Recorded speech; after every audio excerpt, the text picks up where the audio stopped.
Hello and welcome back to the InterDrone Podcast, 30,000 foot view of the commercial drone industry. It's Wednesday, March 17th, 2021.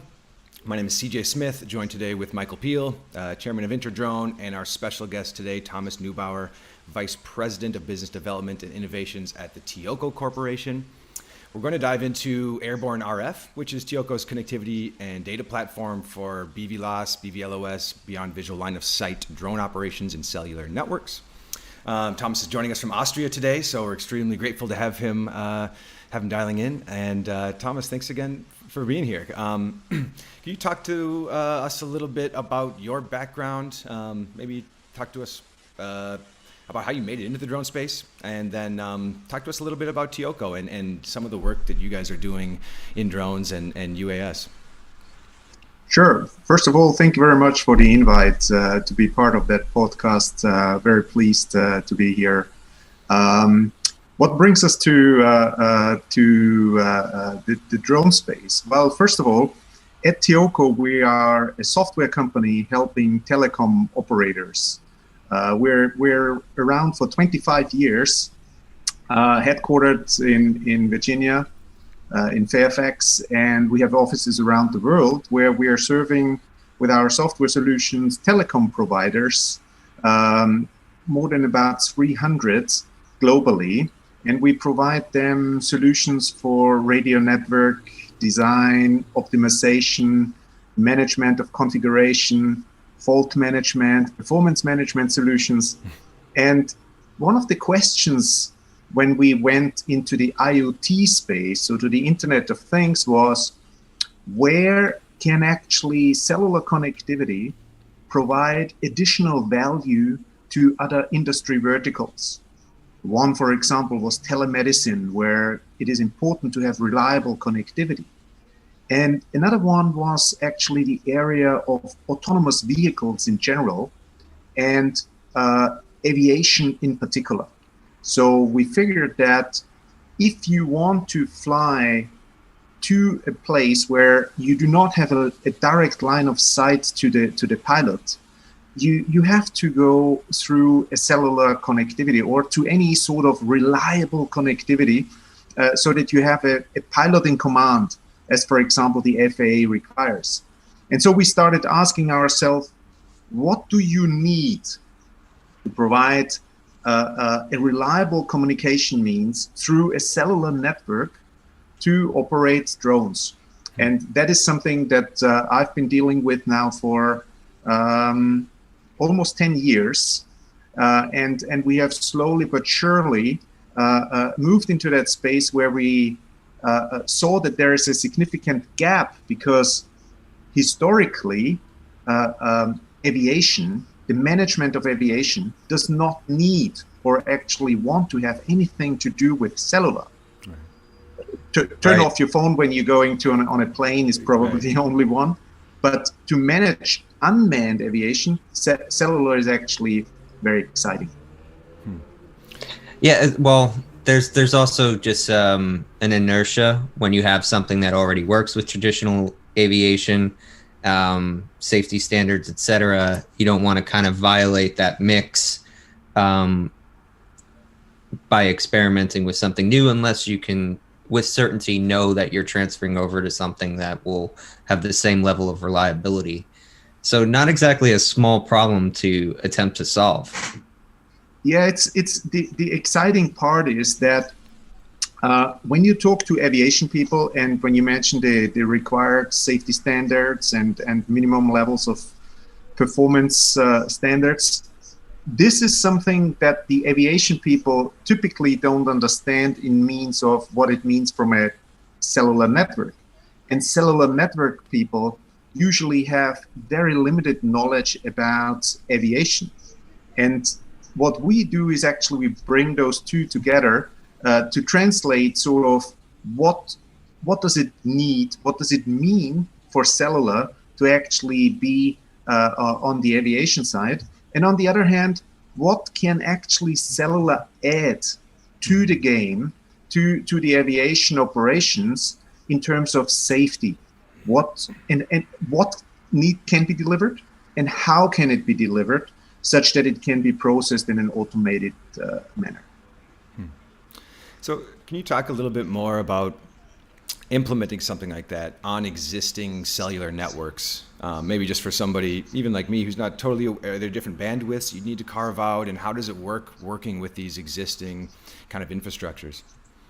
Right. So let's start with the basics on that. So from an aviation perspective, as I mentioned before, FAA, for example, requires that you have to have a pilot in command, which means if you go beyond visual line of sight, and this is really what we are focusing on, what you need to look at is to understand where do you have good enough connectivity in space that allows you to have proper command and control, as an example, which is a safety critical connectivity. And the interesting part is all of that information is actually available at the telecom operator's network. However, this information is highly confidential in terms of what is the network configuration, what is the setup of the network, what are particularly parameter aspects, and therefore this classified data as such would not be shared with anybody. And what we have done is we have actually developed a capability that we call AirborneRF that actually helps the telcos to provide exactly that information to the aviation people. So like wind and weather is pretty obvious that you need that to plan your flight route, but connectivity is also something dynamic. And what we help is to automatically retrieve that data from the cellular networks to provide it to, for example, a UTM system to actually take it into consideration for the flight planning, to monitor it during the flight, and also to do some logging of connectivity information for potential post-flight reconstruction in case that something happens during the flight, so that you can understand, was there anything happening on the connectivity. Interesting. Great.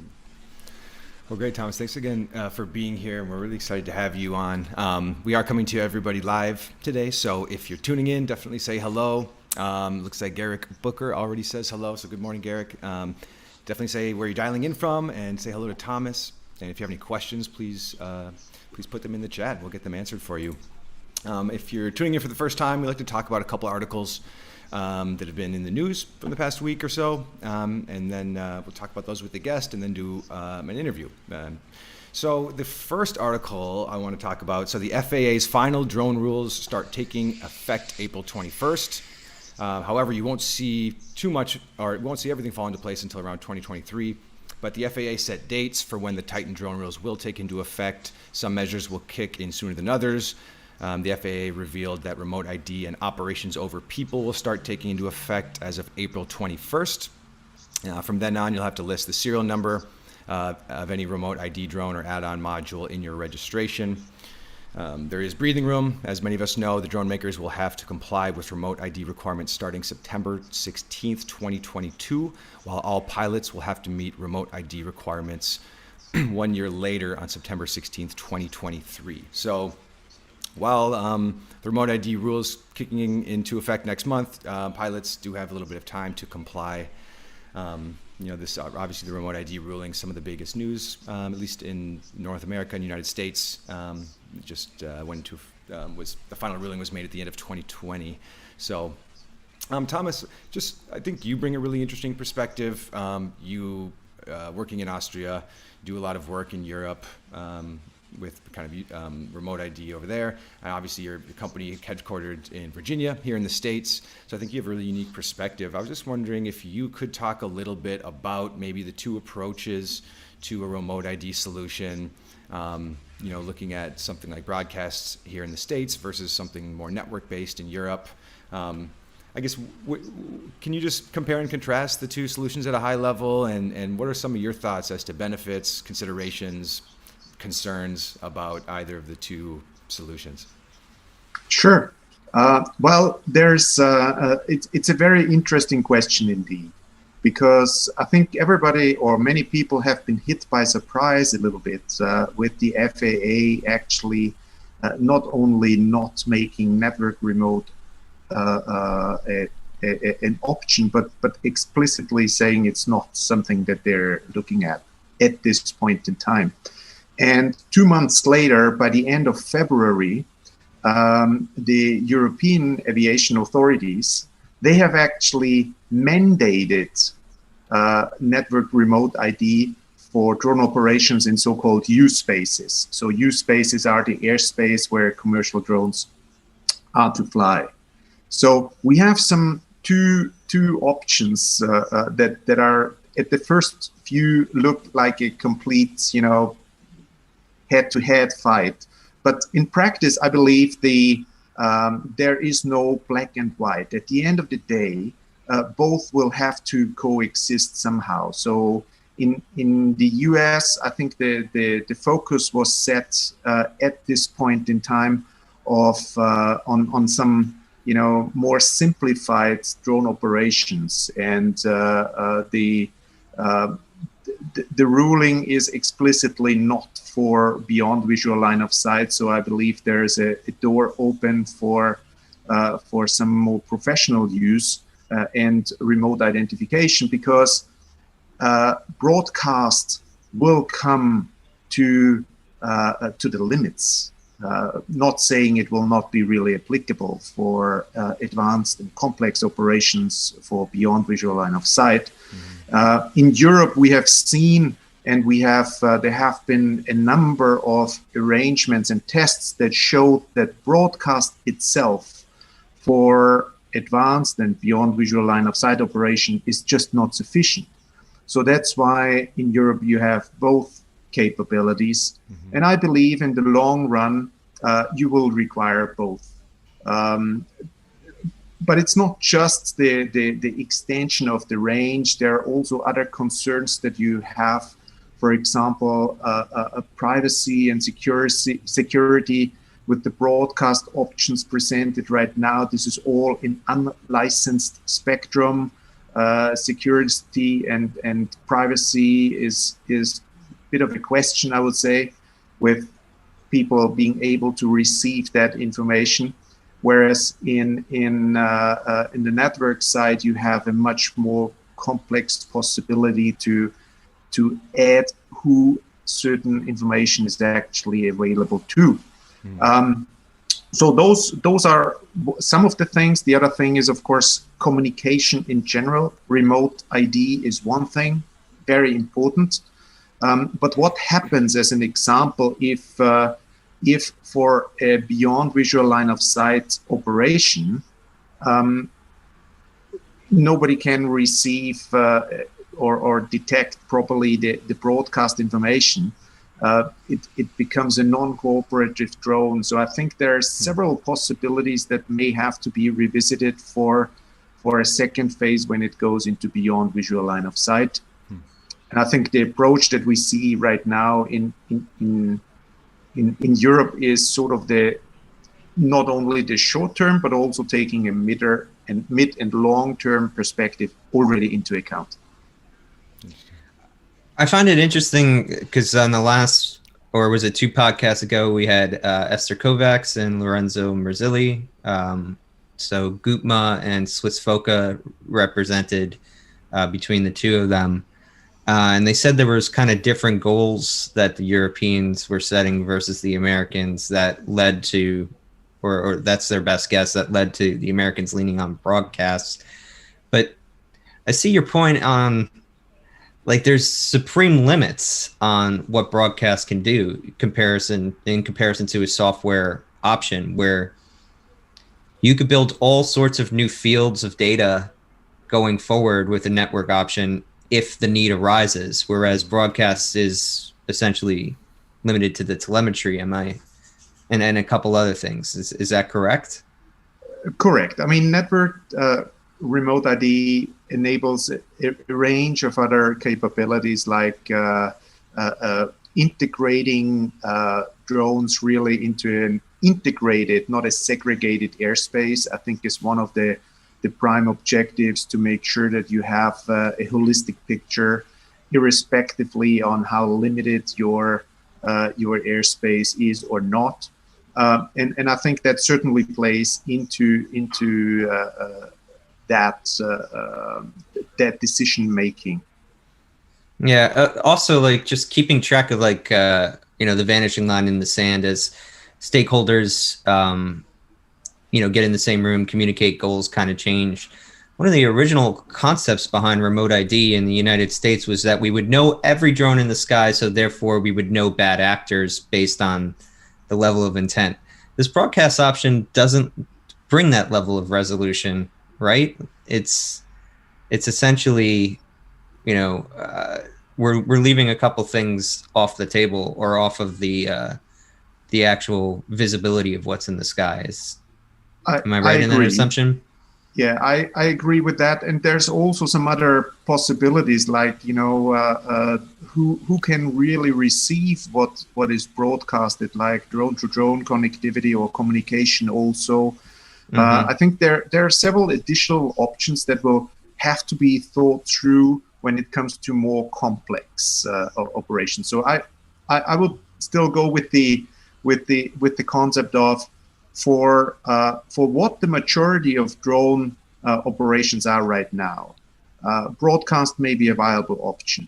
For what we are actually looking forward to have more complex, really beyond visual line of sight operations, the role of UTM as an example to manage the airspace, to integrate it with manned aviation, there will be no possibility then to include some shape or form of network remote ID, because it requires also all sorts of, not just a broadcast information, but to have bidirectional communication means, which will have to be provided through network anyway. What are some of the biggest challenges from implementing a network solution? And then similarly, is there new technology, 5G comes to mind, is that something that could help a network-based solution? Yeah. So I think first of all, ASTM, the standardization body, has actually defined, as I mentioned initially, there's no real black or white. There's actually both. It could be optional. It depends on the actual situation. So there's no one size fits all, and the concept of that was already demonstrated and implemented with the ASTM standards for remote network ID. And I think that is working, and that even does not require 5G. It is working very well on 4G type technologies, which are widely deployed. 5G will, however, bring, of course, a number of additional benefits to that, where you have, most importantly, is probably the possibility to have something that is called network slicing. So you can make a network behave like it is a dedicated network. And by that, you can manage and limit the interference and interaction from any of the other users that are simultaneously using that cellular infrastructure. Interesting. So basically, it's like it's like running a virtual machine. You can consider it. I think for drones, it is particularly of interest, because what you can have is actually think about if you are doing a public safety mission with a drone, where you're dispatching a drone from a remote location, or is a search and rescue, same thing. What you need is essentially 3 different types of communication. You need something for the ID, for the remote ID, which could be very low data rate, but it has to be very reliable. So it has a certain service class. Right. Then you must have some command and control that allows you to control the drone. Has a little bit higher data rate, very high reliability, requires very low latency. And then you have a more broadband connectivity that goes into a video or picture transmission that you need, obviously, otherwise it's pretty senseless to do a search and rescue. So all of these three services can run on the same network, satisfying different requirements, and they can actually be handled individually. That is the beauty of it. Right. Interesting. Mark 1075, he's mentioned in the chat that New York State has a 50-mile drone test corridor between Syracuse and Rome, run by an organization called Syracuse Technology Garden, and that actually includes BVLOS. So that's where I know a lot of the testing is going on here. Mark, just links aren't, they don't show up in the chat, but we love the comments, so keep them coming. I want to move on to the second article. So LMT works with Demetor to integrate drones into VLL airspace. So that's a handful of acronyms right there, but right. Latvian mobile network provider LMT has partnered to explore the integration of drones into LLV, which is very low level airspace. The new partnership builds on an earlier one, which saw both companies validating BVLOS drone flights on a mobile network. And before I even read any further, Thomas, you were quoted in this article. I'd love to maybe talk about, or have you talk about kind of the partnership and how you're getting these types of flights onto a mobile network and what that looks like. Yeah, so first I would like to say a word about LMT. LMT is the leading telecom provider in Latvia, and they have a very, very active innovation team that has a lot of work centered around drones and managing them through cellular networks. So that being said, when we're talking about the lower airspace, we really mean the drone airspace up to about 400 feet. In Europe, it's about 150 meters above ground. And for that, cellular networks are actually sort of extremely well positioned to provide all these levels of connectivity, because what you have is cell towers. While the network is optimized, obviously, for terrestrial use, up to this altitude of about 400 feet, you get actually very good connectivity. But not everywhere, obviously, and it depends a little bit on how much the network is loaded. It depends on the density of the sites. You can compare it with a sports bar. If you go into a sports bar, you never lack signal. It's typically quite loud, but what limits the communication is actually the amount of people in there, so generating the interference. And with the cellular networks for drones, that the drones are actually operating well above the cell tower height.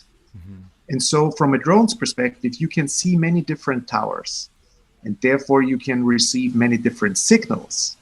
And we are very happy to work with LMT. So they're using AirborneRF to, number one, explore the capabilities of where do they have sufficient connectivity in their cellular network to provide the different drone services.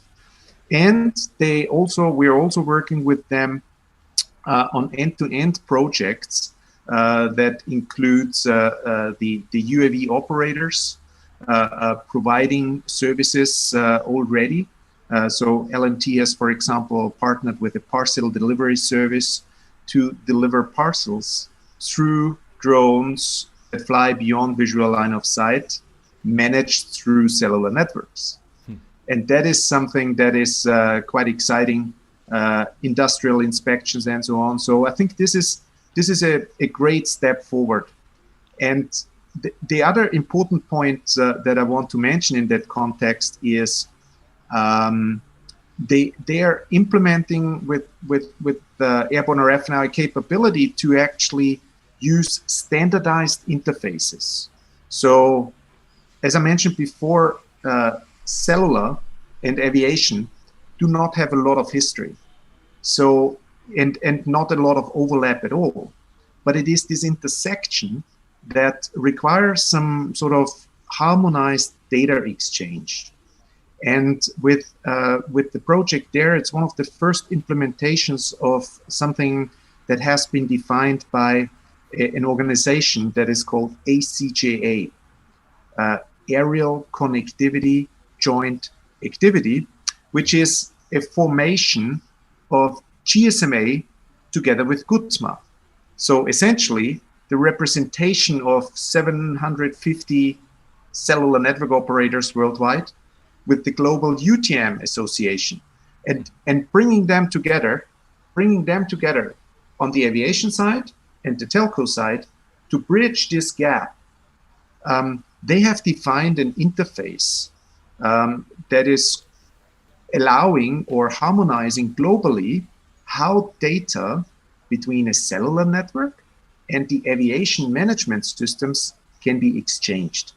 And in that project there, this is one of the first implementations of that technology.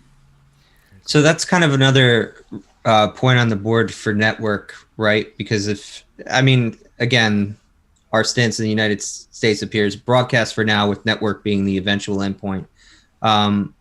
But getting those two standard or industries who have their standards to be able to communicate, that requires a software layer, doesn't it? Or there's a lot of by hand work that has to be done without that software layer being available. Agreed. So it requires a software level and automation. But one step before that, it requires a harmonized way to exchange data. So a protocol layer sort of between two industries. And that means if you are, for example, a service provider, a UAV service provider in the US, where you want to provide a parcel service, you will need sooner or later some sort of information about connectivity and ground risk, two things that telcos can provide. But you want to have a harmonized way that you do not have to reinvent the wheel depending on who you're talking to or where you are actually providing that service. Or in the other way around, if you are a telecom provider, if you're one of the three, or doesn't matter which one, mobile network providers in the US, you can actually, with harmonized interfaces, you can offer your services not only to one aviation partner, but to many, because you have a standardized interface that allows you to deal with them in a harmonized and standardized way. Interesting. So no walled garden is essentially correct. So it's when you look, for example, into telecoms, you have defined interfaces all over the world. That's why the interoperability is so great. You're taking your mobile phone, and they can buy each other's spectrum and or rent it, etc. And the same is actually envisioned, and GSMA together with GUTMA have now actually just a month ago released that first version of that standard to act, or it's a definition, technically correct, to actually enable that data exchange, so that the industry players can come together, exchange information, and use it for safety to enhance the beyond visual line of sight operations coming up. Thomas, do you have any insight into the economics of this all? So if I'm a cellular provider and I'm leasing out my network, and like for instance, if I'm thinking like the individual pilots aren't necessarily paying to put their drones onto a network solution. So how does all the money flow in when we're looking at something like this? Well, one thing that we have to consider for right now, it's actually, there's not that much operation on cellular at all. But what we expect is, as soon as the regulatory changes kick in, sooner or later, you will have dedicated service profiles. Another thing that is GSMA and GUTMA are defining. What are respective profiles that you need to have to provide services from a cellular network to support aviation? And as soon as that happens, and it has to happen because you have to do a certain prioritization of services when you have an aviation service.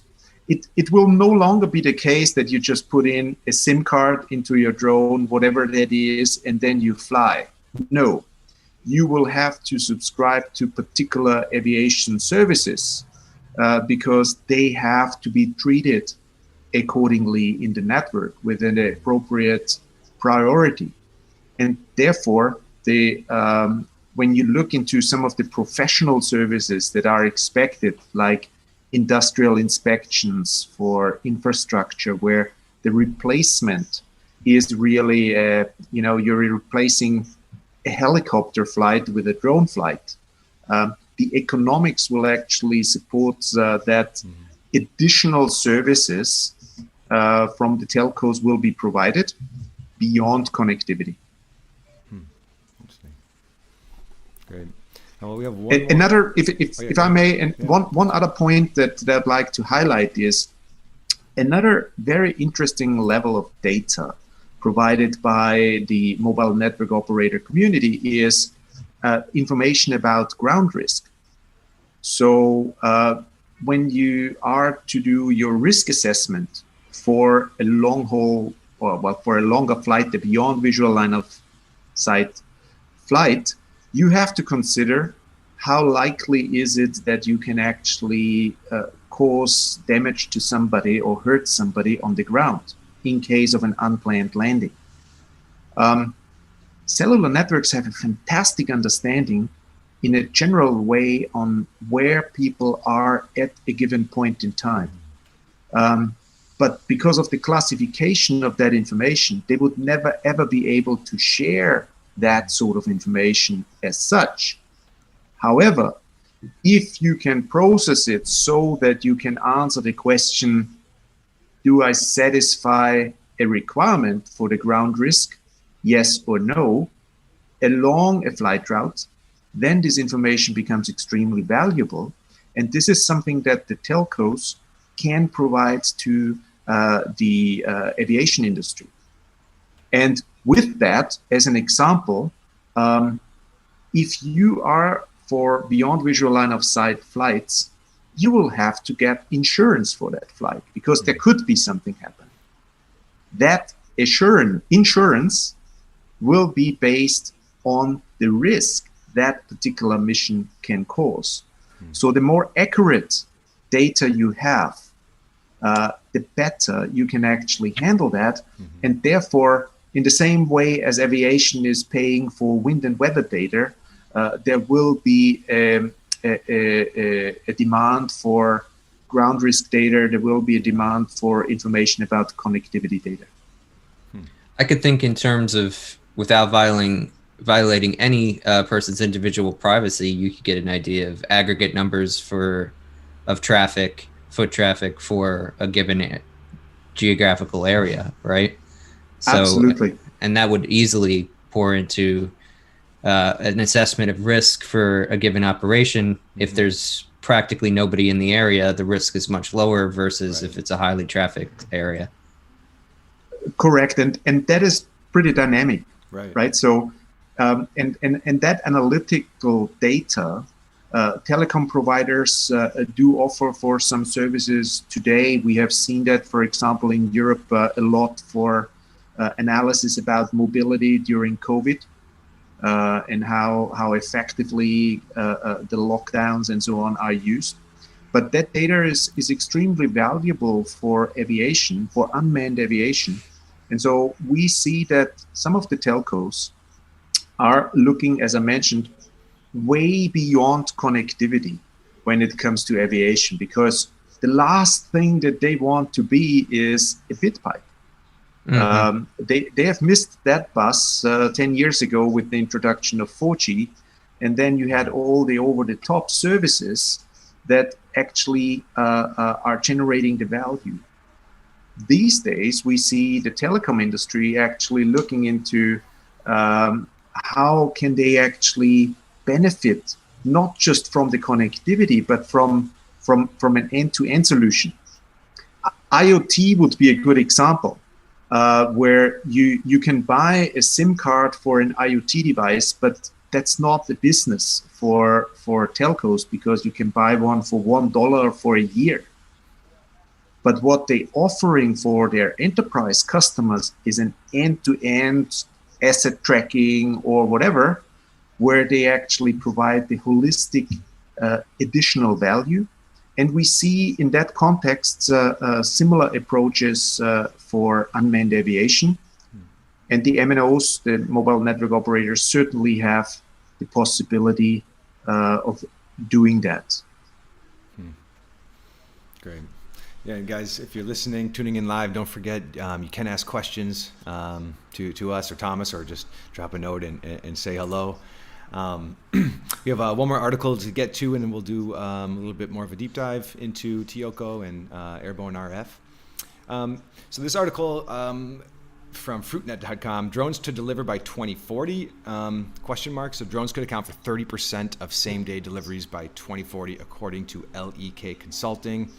The report cites PricewaterhouseCoopers research, which suggests that by 2030, in the skies above Britain, there will be a highly coordinated hive of more than 76,000 sophisticated drones performing all manner of tasks. The commerce this supports could provide a shot in the arm worth $21 billion to the UK GDP. Thomas, I want to just get your thoughts on kind of the proliferation of drone deliveries potentially. What needs to be done in order to have packages be delivered to individual households, and then just on the kind of side note, what are some of the other use cases that really excite you right now in the drone space? Is it deliveries? Is it more search and rescue or anything like that? I'd just love to have some of your thoughts. Right. So I think delivery and in-time delivery, we see a lot of that happening already today. DPD, for example, is providing commercial services, commercial parcel delivery today in China. You may argue that the regulations there are sort of relaxed. Yes, that's certainly true. But as a matter of fact, what it shows is actually the technical capabilities of doing that are actually, pretty close. If you look into what Verizon and Skyward, together with UPS, have actually announced for the Consumer Electronics Show in Vegas this year, they show parcel delivery supported by Verizon's network and managed through Skyward's drone management software solution. I think it is actually one of the aspects that will, without a doubt, happen. The question is when and to what extent. But I think there's no way around that. Parcel delivery will become very important, and automated drones for that will become a very effective means. However, I see a number of other use cases sort of probably popping up even earlier. One of them, without a doubt, and we're involved in a number of them, is on public safety and search and rescue, because this is an area where drones managed through cellular networks provides, and to some extent utilizing also satellite backhaul, because in some places you may miss some cellular connectivity. But that is something that everybody from a social acceptance perspective will absolutely agree that this makes a lot of sense. In the same way, industrial inspections is an area where you have an enormous amount of business value, where you can drive costs down, where you can replace a helicopter. If you look into what happened in California 2 years ago with the fires that were caused by power distribution lines, malfunctioning power distribution lines. As a matter of fact, you can automatically inspect them with infrared cameras on a regular basis. So I think PGE got a fine of about $12 billion. There's quite a bit of drone flights you can do to avoid that, and you can automate that process. So I think for these industrial inspections, infrastructure inspections, there's a lot to come. Parcel delivery, absolutely. It is, I think the first steps we see that all over is on some medical and urgent delivery. If you can provide some medicine faster to somebody who is probably not able to move somewhere, that has enormous value. Blood samples we see flying from point to point today already. So I think there's the amount of use cases is exceptional. As soon as beyond visual line of sight operations will actually get regulatory clearance. Right. Yeah, so every time I see a projection, though, I get kind of scared with our industry, just because we've had so many projections over the year. I think you're right in the sense that there's no shortage of use cases, but which ones are going to scale fastest, do you think?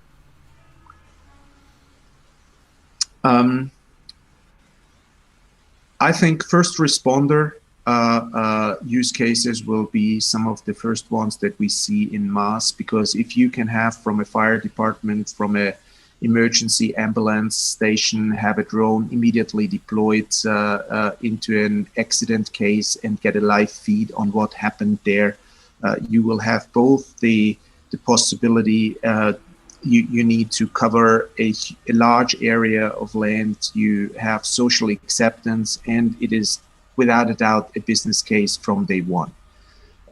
Parcel delivery, absolutely. I think in the overall picture, parcel delivery is the one that will stand out further down the road. That will actually have the biggest impact on what we are doing. And parcel could be all sorts of parcels. And the other one is on the regular industrial inspections, infrastructure as a service. Just thinking about agriculture, we see in some parts of the world where even the governments are supporting that having drone services provided as a service for agricultural use cases. It's also something that is actually quite big. And then we have the entire field of urban air mobility. The key reason why I'm mentioning that sort of at the end of that list is because the regulatory aviation requirements for making that happen, that will probably take a bit longer than for other things, primarily associated to the risk with it. But we see an enormous amount of effort to actually make that a reality, because without a doubt there is need, and needs drives that. Well, you mentioned autonomy maybe a few minutes ago. What will it take from, whether this is like a UTM perspective or other aerial infrastructure, to see more autonomous flights, and maybe specifically even autonomous BVLOS flights? What types of products, services, infrastructure needs to be put in place to get to a point where we're seeing more of that? So I would be careful with the wording of autonomy, because autonomy as such would actually mean that the aerial vehicle flies fully autonomously, without being connected to anything else. Okay. I think that can be done for a certain period of time that is defined in terms of safety. But for example, both FAA, EASA, and other regulations demand that you have the possibility to intervene a flight at all time from a ground station. So therefore, I like the wording of automatic flight management. And I think there's a number of projects going on that actually demonstrate that this is already advanced to a certain level. We have, for example, I'm personally involved in projects. For example, in Europe, it's called GOV2. You can find it at gov2.eu. It spans over 7 countries in Europe, where it's about end-to-end integration of automatic drone operations into an integrated airspace. So that I think is the systems are getting in place. The level of integration, rather than having a segregated airspace, to have an integrated airspace. So I think all of these things are coming together. Remote ID is obviously one of the biggest things that is in the process of being sorted out. Connectivity, interaction, detect and avoid, all these systems are actually coming along, and there's obviously a lot of standardization and harmonization between the different included parties to be done. But I would expect that it is, in the next few years, we see a lot of enhancements to make that a reality, and we will see exceptional deployments. It was mentioned before, in New York State, having tests ranges of 50 miles. I think it's a great place to actually put this into action, and that is what I understand what is done there. And we see that popping up all over the world, from Australia, Asia, Japan, Europe, Africa. Africa is a great place. Who would have expected that some of the biggest drone usage today is actually happening in Africa for delivery of medicine, as an example. So, and obviously the industrial states, Europe, North America, it's coming together. It's like a mosaic. The different stones are being pulled together, and the picture is sort of getting more visible. The contours are at least getting visible. Right. That Africa point is interesting because, I often hear, I'm not familiar with the fine details of African infrastructure and how it varies from country to country. But what I've heard is that there's been kind of a leapfrog towards mobile over traditional hardlined internet, because that's where they started, right? Rather than starting where we were. They just didn't have enough landline that actually, and it was too costly to build out. So there was directly mobile infrastructure being deployed that helped. But I think also with aviation, bringing it together there's a lot of interest and I think a lot of opportunity. So it's not just in the North America, Europe perspective, but ACGA is a good example. I'm leading a work task there, and we have currently about 45 companies from 5 different continents actively participating, both on the UTM side, so to say, as well as on the mobile network operator side. And so that is, and we see more and more people coming. So it's a very, very dynamic, very interesting behavior. Right. Yeah, definitely. One of the most exciting parts about the industries is how global it is, and looking around the world and seeing the different use cases and different operations. Thomas, can you talk to us a little bit more about how kind of TEOCO made it into the drone space? I think you touched on it briefly at the beginning of the podcast, but can you just talk about maybe the opportunity you saw, and then what was that experience like moving into aviation, heavily regulated industry? Not to say that you weren't working in industries that had heavily regulated, but aviation, as we all know, is really tightly regulated and has its own kind of set of rules and that you have to follow and abide by. So can you just talk about that experience, kind of the opportunity that you guys saw, and then what it's been like kind of making this foray into the space? Sure. So The original start was we wanted to deploy an application to actually inspect cell towers using drones. Okay. Right? Yeah. If you have a drone and you inspect the cell tower, but it worked. We have an application for that. But what we've seen is that the business case really works out when you have the drone fly to the cell tower rather than have a truck deployed to a cell tower and then an engineer and a pilot being on site. So we tried to figure out what it takes. And obviously we landed in the question of beyond visual line of sight operation.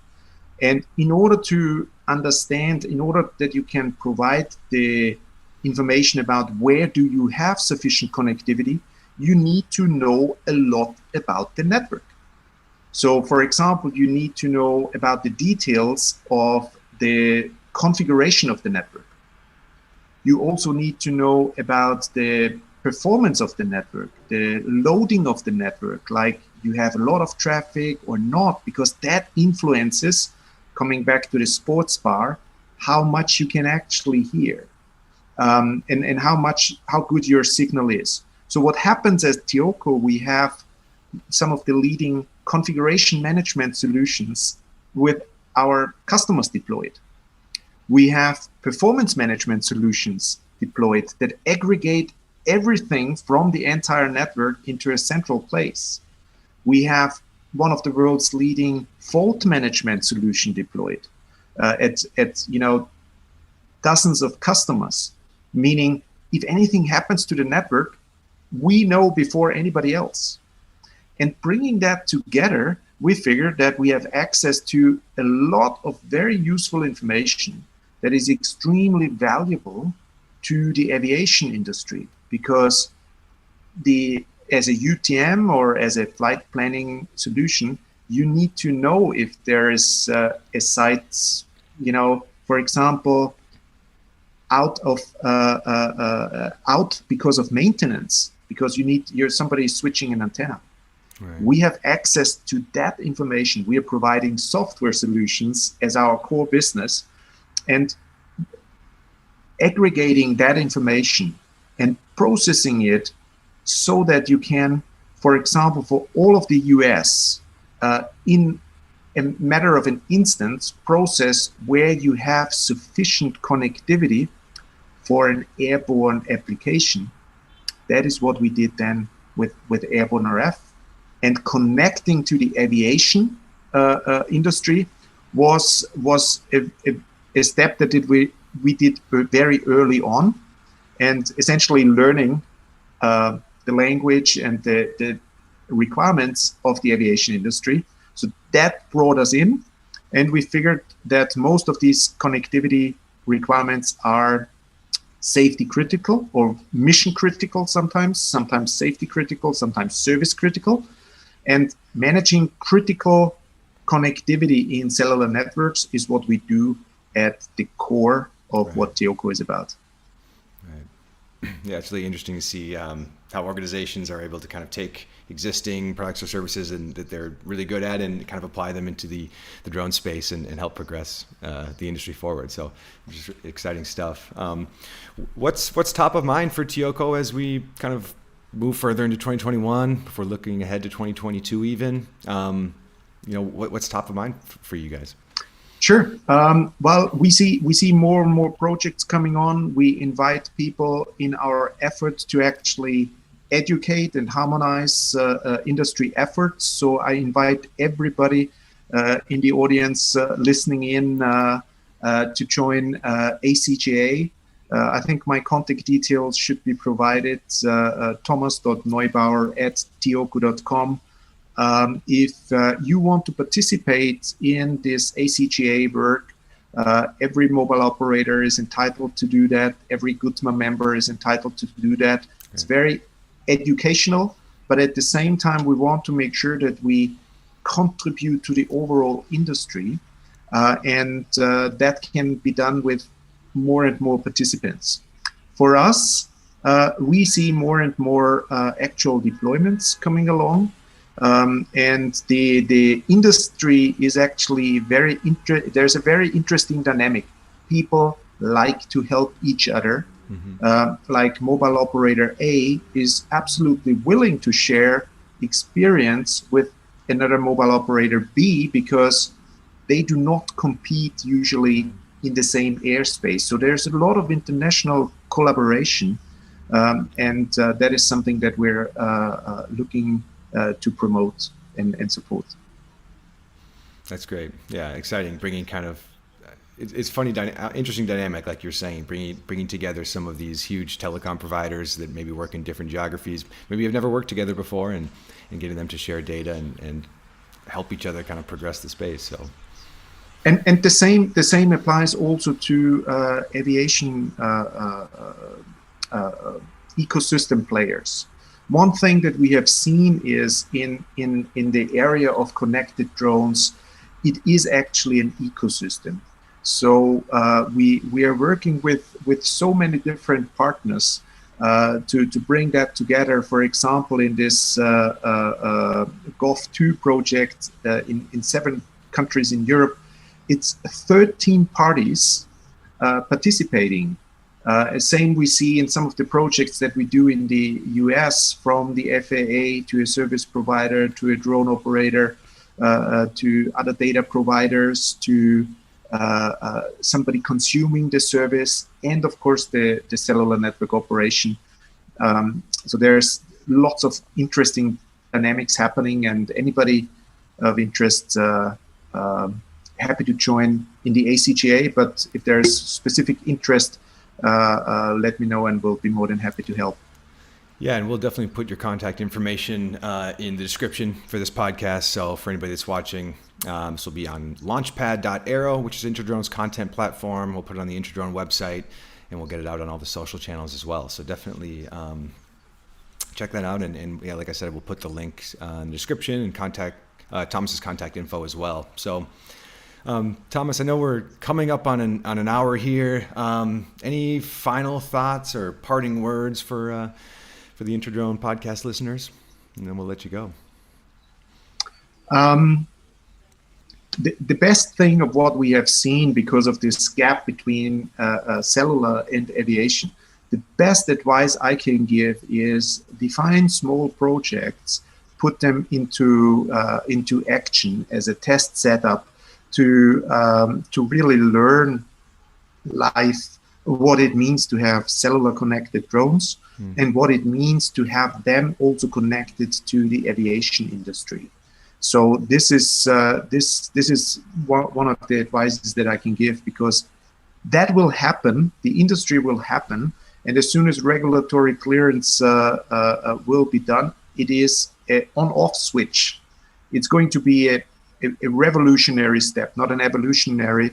So for the mobile network operators, I can only advise, get prepared and see what you can do beyond connectivity. Right.